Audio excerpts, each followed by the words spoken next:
نحمده ونصلي ونسلم على رسوله الكريم أما بعد أعوذ بالله من الشيطان الرجيم بسم الله الرحمن الرحيم كان الناس أمة واحدة فبعث الله النبيين مبشرين ومنذرين وأنزل معهم الكتاب بالحق ليحكم بين الناس فيما اختلفوا فيه وما اختلف فيه إلا الذين أوتوه من بعد ما جاءتهم البينات بغيا بينهم فهدى الله الذين آمنوا لما اختلفوا فيه من الحق بإذنه والله يهدي من يشاء إلى صراط مستقيم. ترجمہ: سب لوگ ایک جماعت تھے، پھر اللہ نے نبی بھیجے، خوشخبری دینے والے اور ڈرانے والے، اور ان کے ساتھ کتاب اتاری حق کے ساتھ، تاکہ فیصلہ فرمائے لوگوں کے درمیان اس بات کا جس میں انہوں نے اختلاف کیا، اور یہ اختلاف انہی لوگوں نے کیا جن کو کتاب دی گئی، اور انہوں نے یہ اختلاف باہمی زدہ زدی کے باعث اس کے بعد کیا جبکہ ان کے پاس کھلی ہوئی دلیلیں آ چکی تھیں۔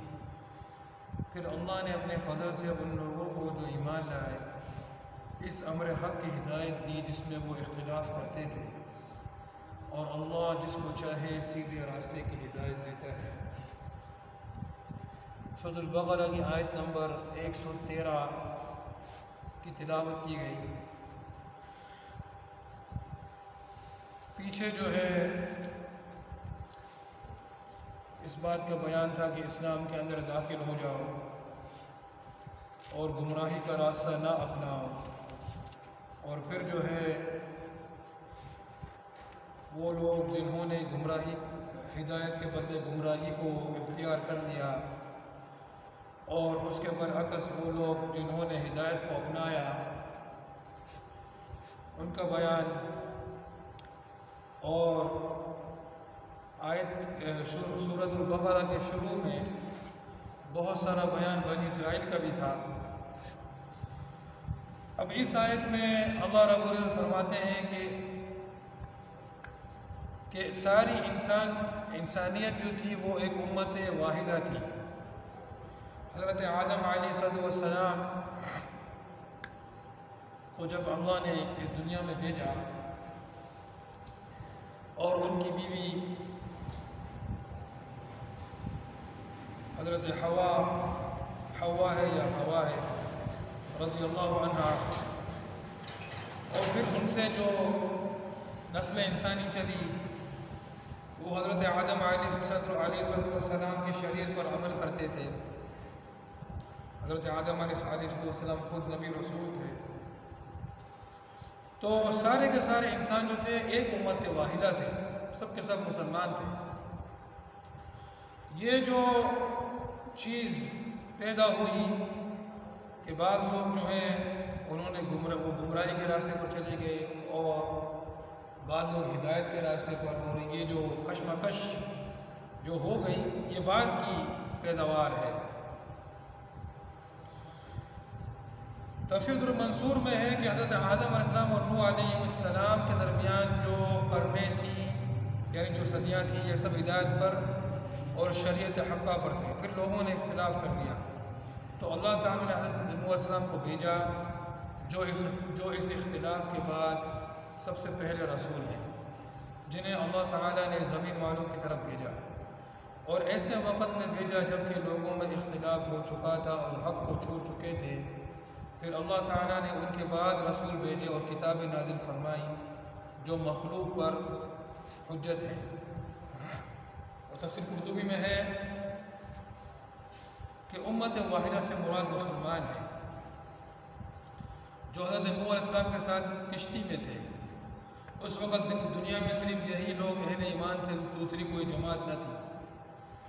حضرت نوح علیہ السلام کی وفات کے بعد لوگوں میں اختلاف ہو گیا، اور اہل ایمان کے مقابلے میں مشرکوں اور کافروں کی جماعتیں پیدا ہو گئیں۔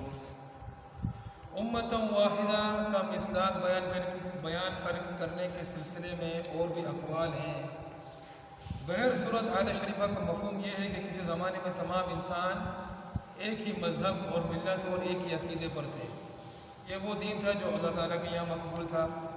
پھر لوگوں میں شیطان کے بہکانے سے اور رائے اور فکر کے اختلاف سے بہت سے فرقے پیدا ہو گئے، لہذا اللہ تعالیٰ نے رائے حق بتانے کے لیے حضرات انبیاء علیہ السلام کو مبعوث فرمایا اور ان پر کتابیں نازل فرمائی۔ حضرت انبیاء کرام علیہ السلام نے رائے حق بتانے اور اصلاح کرنے کے لیے اپنی پوری کوشش کی۔ یہ حضرات حق کو قبول کرنے والے کو جنت کی بشارت دیتے اور حق سے منہ موڑنے والے کو آخرت کے عذاب سے ڈراتے۔ اللہ تعالیٰ نے اپنے رسولوں اور کتابوں کے ذریعے امور اختلافیہ میں فیصلہ فرمایا اور حق اور ناحق کو ممتاز کر کے بتا دیا۔ حضرت انبیاء کرام علیہ السلام کی تعلیم و تبلیغ سامنے ہوتے ہوئے بھی لوگوں نے اپنی نفسانیت اور ضد و عناد کی وجہ سے حق سے منہ موڑا اور باہمی اختلاف کرتے رہے۔ جن کو علم دیا گیا واضح دلائل سامنے ہوتے ہوئے حق سے منحرف ہوئے۔ اللہ جل شانہ نے اپنے فضل سے اہل ایمان کو رائے حق کی ہدایت دی اور جو چیز حق تھی وہ ان کو بتا دی۔ اللہ تعالیٰ جس کو چاہے صراط مستقیم کی ہدایت دیتا ہے۔ تفسیر دور منصور میں ہے وَمَخْتَلَفَ فِيهِ إِلَّا الَّذِينَ أُوتُوهُ کی تفسیر کرتے ہوئے ابی بن کعب رضی اللہ تعالیٰ سے نقل کیا ہے کہ جن کو کتاب اور علم دیا گیا ان سے بنی اسرائیل مراد ہے، اور بغی بینہم کے بارے میں فرمایا کہ اس سے مراد یہ ہے کہ دنیا کی حرص اور ملک کی طلب اور اس کی ظاہری زیب و زینت کی وجہ سے بعض نے بعض پر بغاوت کر دی اور آپس میں ایک دوسرے کی گردنیں مار دی، لہٰذا اللہ تعالیٰ نے اہل ایمان کو ہدایت دی جو اختلاف کے وقت اس دین پر قائم رہے۔ جو دین حق تھا وہ خدا وحدہ لا شریک کے لیے اخلاص کے ساتھ دین میں لگے اور اختلاف والوں سے علیحدہ ہو کر رہے، لہٰذا یہ لوگ قیامت کے دن دوسری قوموں یعنی قوم نوح، قوم ہود اور قوم صالح اور قوم شعیب علیہ السلام کے مقابلے میں گواہی دیں گے اور یہ بتائیں گے کہ ان کے رسول نے ان کو تبلیغ کی تھی لیکن انہوں نے ان کو جھٹلایا۔ اس عالم میں اللہ جل شانہ کی طرف سے حضرت انبیاء کرام علیہ السلام تشریف لاتے رہے اور کتب الہیہ نازل ہوتی رہی، حق پر چلنے والے بھی رہے اور مخالفین بھی رہے۔ اب اہل ایمان کو سمجھ لینا چاہیے کہ اہل کفر ہماری مخالفت کرتے رہیں گے اور حق ظاہر ہونے کے باوجود اسے اختیار نہ کریں گے، اور جب اختلاف ہوگا تو اسے تکلیف بھی پہنچے گی اور قتل و قتال کی نوبت بھی آئیں گی، صبر بھی کرنا ہوگا اور اللہ کی راہ میں جان و مال بھی خرچ کرنا ہوگا۔ کافر اپنے عناد پر جمے رہیں گے، اہل ایمان کو ایمانی تقاضوں پر ثابت قدم رہنا لازم ہوگا۔ اس تقریر سے آیت جو آگے آ رہی ہے کا رب میں سمجھ آیا۔ اللہ تعالیٰ عالم بالصواب۔ تو کان الناس امۃ واحدہ، لوگ جو تھے وہ ایک امت تھے۔ اب اس ایک امت سے مراد حضرت آدم علیہ السلام کی جو اولاد تھی نوح علیہ السلام سے پہلے، یا اس سے مراد دوسرے قول کے مطابق کہ حضرت نوح علیہ السلام کے ساتھ جو کشتی میں سوار تھے اہل ایمان تھے اور باقی سب جو ہے وہ غرق کر دیے گئے، اور پھر ان اہل ایمان سے نسل چلی، نسل انسانی۔ تو چاہے یہ لوگ مراد ہوں، چاہے مطلب یہ کہ انسان ایک زمانے میں ایک ہی دین پر تھے، دین حق پر تھے، اور پھر جو آپس میں اختلاف ہوا وہ ضد کی وجہ سے ہوا۔ تو پھر اللہ پاک نے انبیاء کرام علیہ السلام کا سلسلہ جو وہ تو پہلے سے ہی چلا آ رہا تھا، حضرت آدم علیہ السلام بھی نبی رسول تھے، لیکن یہ جو اختلاف پیدا ہوا اب اس اختلاف کے مقابلے کے لیے بھی اور حق کی دعوت کے لیے بھی اور لوگوں کو اسی دین پر لانے کے لیے جس دین پر وہ پہلے تھے، یعنی کہ ان کے آباء و اجداد کے حضرت آدم علیہ السلام کے زمانے میں، یعنی دین حق، اللہ وحدہ لا شریک کی عبادت پر اور اس کے علاوہ اس کی ذات کے ساتھ کوئی شرک کوئی کفر نہیں، اسی دین پر لانے کے لیے اللہ سبحانہ و تعالیٰ نے انبیاء کرام علیہ السلام کو بھیجا، مبشرین و منذرین، خوشخبری دینے والے اور ڈرانے والے۔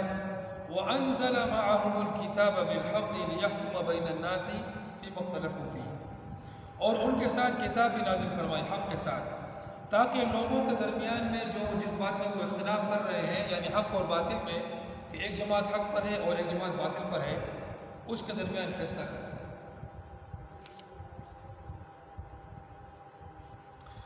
وَمَا اخْتَلَفَ فِيهِ إِلَّا الَّذِينَ أُوتُوهُ مِن بَعْدِ مَا جَاءَتْهُمُ الْبَيِّنَاتُ بَغْيًا بَيْنَهُمْ، اور جن لوگوں نے اس میں اختلاف کیا، انہوں نے اختلاف اس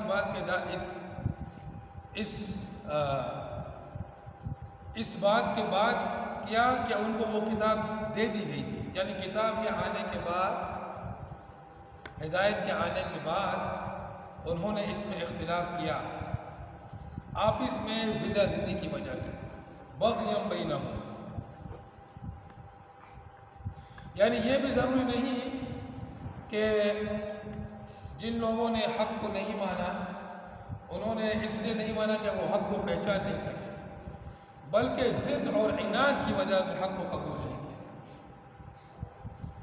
ایسے لوگ بھی ہوں گے جو جہالت کی وجہ سے حق کو قبول نہیں کیا ہوگا۔ بہرحال چاہے جہالت کی وجہ سے ہو، چاہے ضد اور عناد کی وجہ سے ہو، کفر تو کفر ہوتا ہے۔ فَهَدَى اللَّهُ الَّذِينَ آمَنُوا لِمَا اخْتَلَفُوا فِيهِ مِنَ الْحَقِّ بِإِذْنِهِ، تو اللہ پاک نے جس باتوں میں وہ اختلاف کر رہے تھے ایمان والوں کو ہدایت دی۔ وَاللَّهُ يَهْدِي مَن يَشَاءُ إِلَى صِرَاطٍ مُسْتَقِيمٍ، اور اللہ جس کو چاہتے ہیں سیدھے راستے کی ہدایت دیتے ہیں۔ تو اس آیت کے شروع میں، اس آیت سے پہلے کی آیتوں میں جو اہل حق اور اہل باطل کا بیان ہوا تھا کہ اہل باطل جو ہیں وہ دنیا کی زندگانی میں چمٹے ہوئے ہیں، اور اہل باطل کے ساتھ اہل باطل جو ہیں وہ دنیا کی زندگی میں چمٹے ہوئے ہیں، اور اہل حق پر ہنستے ہیں، ان کا مذاق اڑاتے ہیں، ان پر تمسخر کرتے ہیں کہ بھائی ان لوگوں کو دیکھو درویشوں کو۔ تو یہ جو حق اور باطل کی جو جنگ ہے یہ چلی آ رہی ہے، بہت پہلے سے چلی آ رہی ہے۔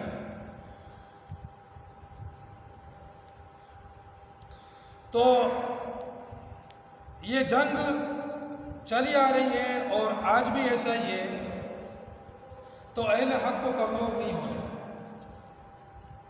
اہل حق کو اس بات پر کہ لوگ حق کو قبول نہیں کرتے ہیں اور حق کا مقابلہ کرتے ہیں، اور ہم لوگوں پر تکالیف آ رہی ہیں اور پریشانی آ رہی ہے اہل باطل کی طرف سے، اس بات سے ان کو گھبرانا نہیں، یہ بات شروع سے چلی آ رہی ہے۔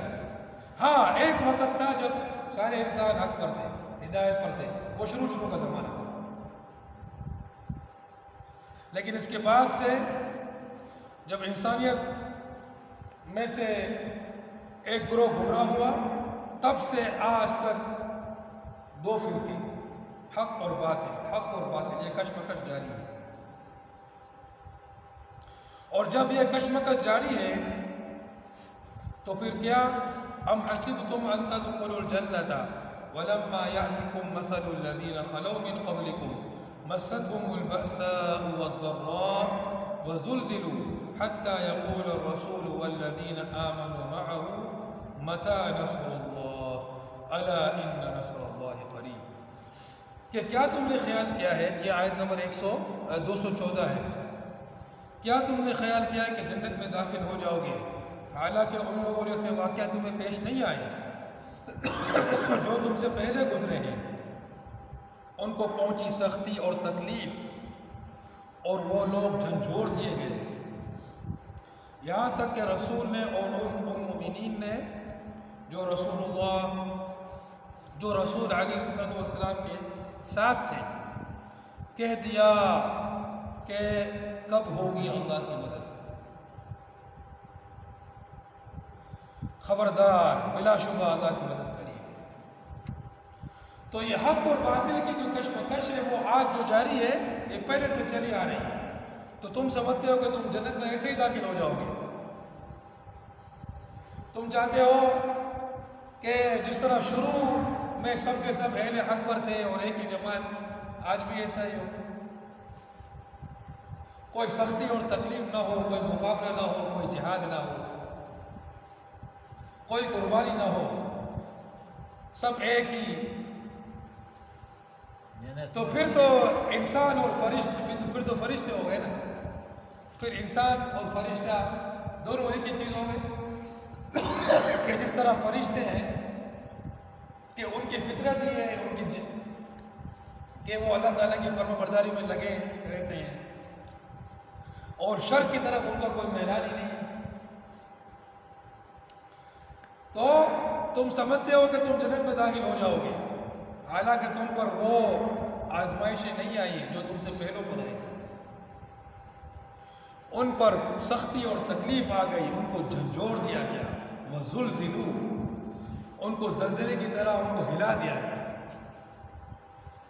اور ایسا ان کو ہلا دیا گیا کہ اللہ کی مدد ظاہر جس کا وعدہ ہے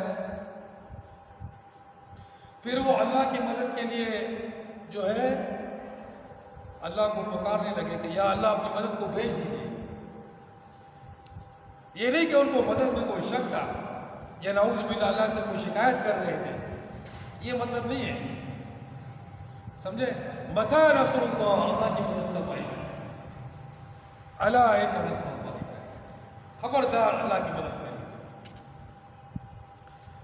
تو مسلمانوں کو مشرکین اور یہود و منافقین سے برابر تکلیف پہنچی رہتی تھی.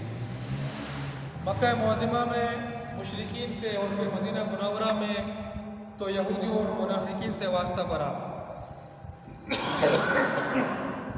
اور مشرکین مکہ میں یہاں بھی چین سے نہ رہنے دیا، اور مسلسل غزوات پیش آئے. دشمن کی ایذا رسانیوں کے علاوہ بھوک پیاس وغیرہ کی تکلیف. صحابہ رضی اللہ تعالیٰ عنہ، آج تو ہم گھر میں جاتے ہیں تو ہمارے لیے روٹی تیار ہوتی ہے. ابھی میں ایک واقعہ پڑھ رہا تھا کہ ایک صحابی آتے ہیں، بھوک کی شکایت کرتے ہیں. نبی صلی اللہ علیہ وسلم اپنے جو آپ صلی اللہ علیہ وسلم کے گھر تھے ازواج مطہرات، ان کے پاس پیغام بھیجتے ہیں کہ کوئی کسی کے پاس کھانا ہے. سب بولتے ہیں کہ ہمارے پاس پانی کے علاوہ کچھ نہیں. ذرا سوچو نبی صلی اللہ علیہ وسلم کا گھر ہے، جتنی بھی ان کی ازواج مطہرات ہیں، پانی کے علاوہ کچھ بھی نہیں ہے ان گھروں کے اندر. ہمارے گھروں میں تو روٹی تیار ہوتی ہے نا، اور ہمارے گھروں میں روٹی تیار ہوتی ہے، بلکہ اب تو نخرے ہیں کہ ان کو گوشت کھانا ہوتا ہے، مرغی کھانی ہوتی ہے. دال کیوں پکی ہے آج، سبزی کیوں پکی ہے. اللہ اکبر. ذرا اس آدمی کے بارے میں سوچو جس کے پاس پانی کے علاوہ کچھ بھی نہ ہو. یہ سبزی اس کے لیے مرغ سے بھی بہتر ہے. یہ سبزی اس کے سامنے رکھ دو، وہ اس طرح کھائے گا جیسے اس کے سامنے کڑھائی رکھ دی گئی.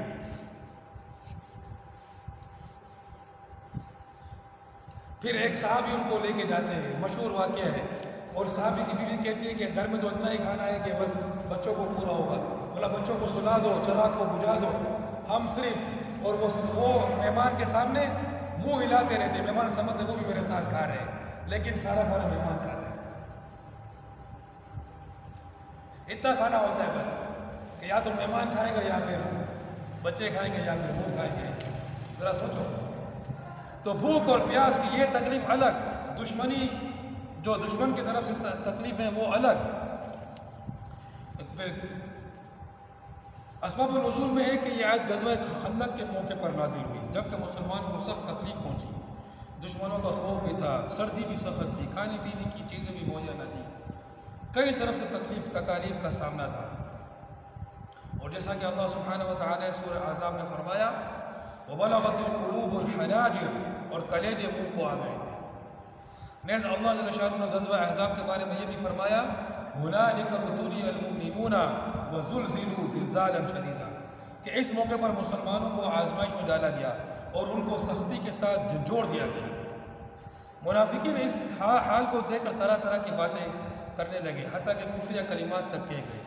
اللہ رب العزت نے آیت بارہ نازل فرمائی اور شاید فرمایا کہ تم جنت کے آرزو لیے بیٹھے ہو، حالانکہ جسے جنت میں جانے کا ارادہ ہو اسے آزمایا جاتا ہے.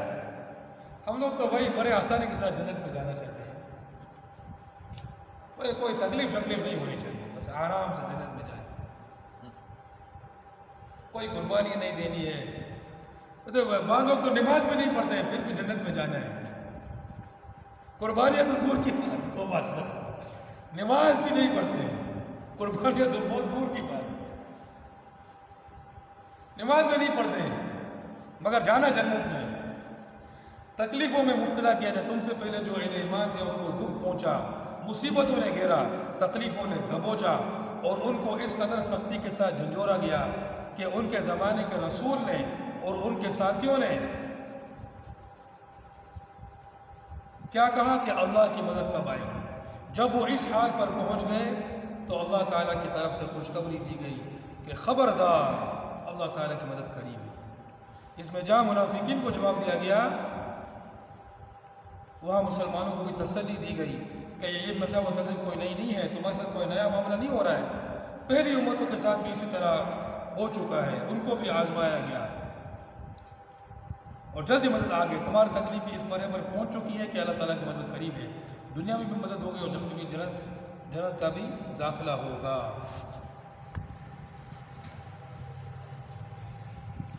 سورہ عنکبوت میں ہے, کیا لوگوں نے یہ خیال کر رکھا ہے کہ وہ اتنا کہنے پر چھوٹ جائیں گے کہ ہم ایمان لائیں اور ان کو آزمایا نہ جائے گا.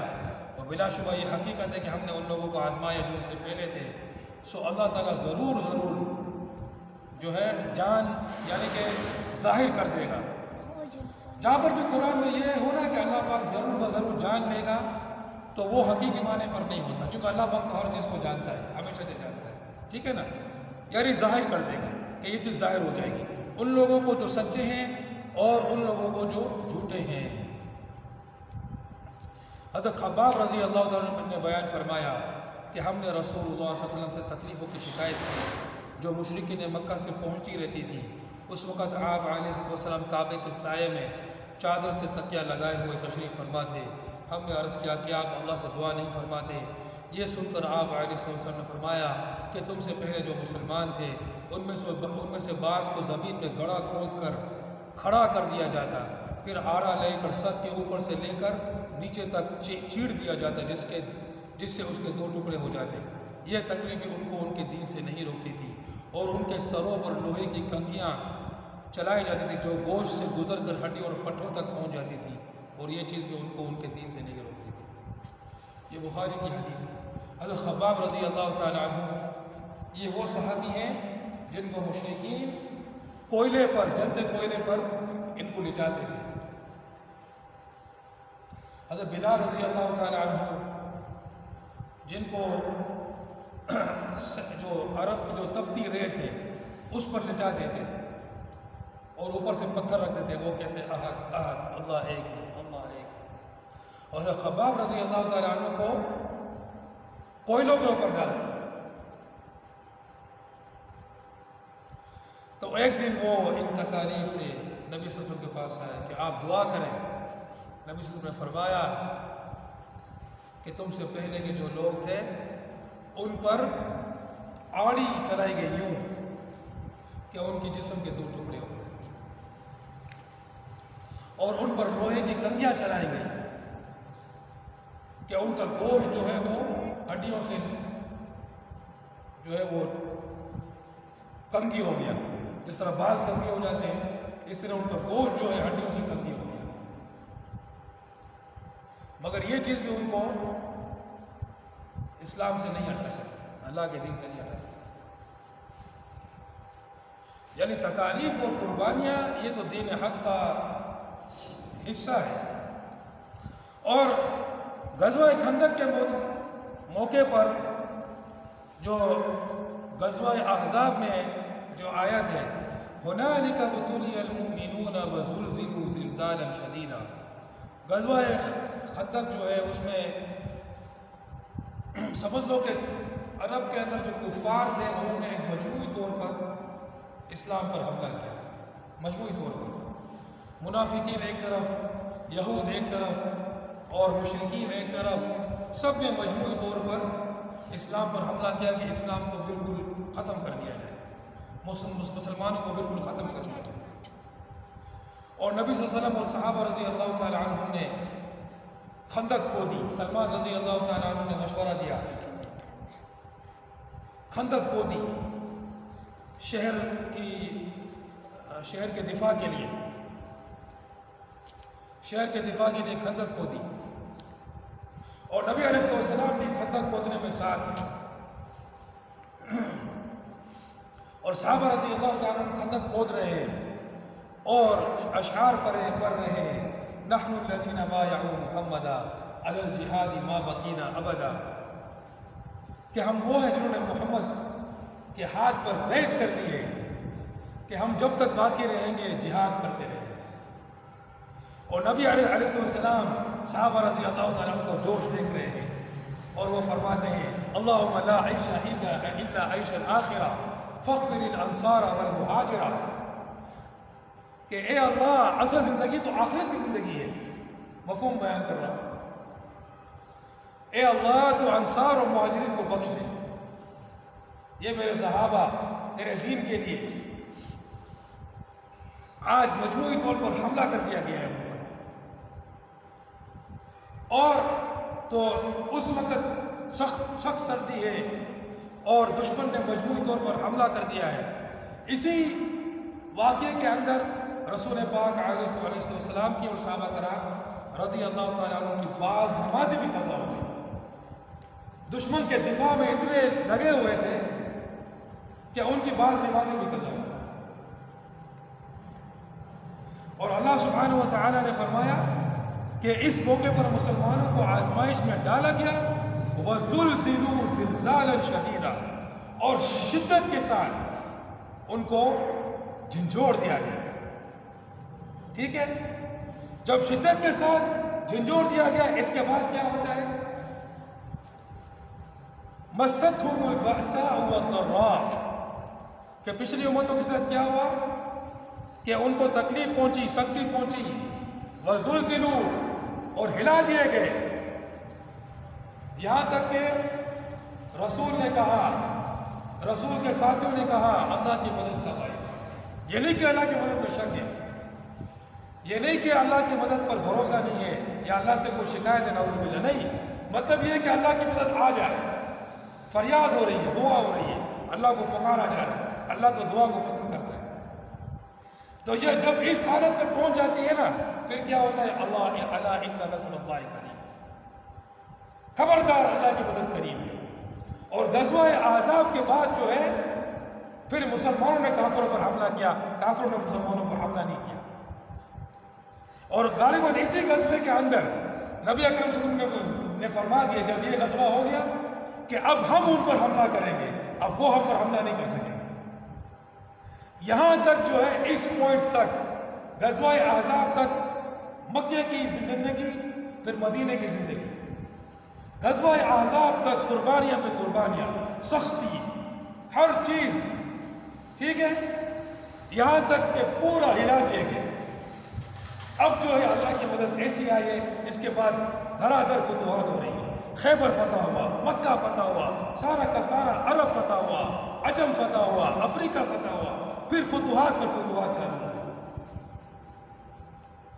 یہ ہوتا ہے میرے بھائی، ہم چاہتے ہیں کہ اللہ کی مدد ہمیں فوراً آ جائے، ہم قربانی نہیں دیں، ایسا نہیں ہے، پہلے قربانی دو میرے لیے، اللہ سبحانہ و تعالیٰ کے لیے پہلے قربانیاں دو، اور ایسی قربانیاں دو کہ تم ہلا دیے جاؤ، کہ ہم لوگ ہلا دیے جائیں، ہم لوگ ایسی قربانی دے دیں گے، اس کے بعد اللہ کی مدد ایسی آئے گی کہ پھر کوئی چیز نہیں، پھر بس فتوحات ہی فتوحات ہے، غلبہ ہی غلبہ، پھر دنیا بھی اللہ کو کھولے گا، آخرت بھی کھولے گا، سمجھے؟ اسی طرح ہی ہے، اور کسی طرح نہیں ہے۔ ہم بولیں گے وہی کچھ بھی نہیں کرے، بس جیسے وہ بیٹھے ہوئے ہیں مرکزوں میں اور بولتے ہیں کہ ہم لوگوں نے بدر جیسے لوگ تیار کرنے میں لگے ہوئے ہیں، ٹھیک ہے نا، کبھی ان کی ایک انگلی بھی نہیں کٹی ہے، سمجھے؟ اور وہ بولتے ہیں کہ بھائی ہم لوگ جب اعلان کرتے ہیں تو کفر کی طاقتیں ہل جاتی ہیں، تو یہ اپنے ان کے خوابوں، ان کو پتہ نہیں ہے کہ ہم ہٹ رہے ہیں، مگر یہ لوگ بولتے ہیں کہ وہ لوگ ہٹ رہے ہیں، ایسے تو بھائی میرے بھائیوں اگر اتنا آسان ہوتا تو صحابہ رضی اللہ تعالیٰ عنہ پھر مکہ مدینہ میں نہیں بیٹھے رہتے، وہاں پر بیٹھ کر کرتے رہتے، سارا عالم جو ہے نا وہ اسلام کے نیچے آ جاتا۔ تو ایک باتوں کو سمجھو، جب قربانیاں دو گے، جب شہادتیں دو گے، جب خون دو گے، جب تکالیف دو گے، جب سختیاں دو گے، جب ہلا دیے جائیں گے ہم لوگ، وَزُلْزِلُوا جھنجھوڑ دیے جائیں گے، اس کے بعد الا ان نصر اللہ قریب۔ کیسا ہلایا ان کو کہ رسول نے کہا اور ان کے ساتھیوں نے کہا اللہ کی مدد کب آئے گی؟ اللہ اکبر، الا ان نصر اللہ قریب، خبردار میری مدد قریب ہے۔ اللہ پاک ہم کو سمجھنے کی توفیق عطا فرمائے، عمل کرنے کی توفیق عطا فرمائے۔ وآخر دعوانا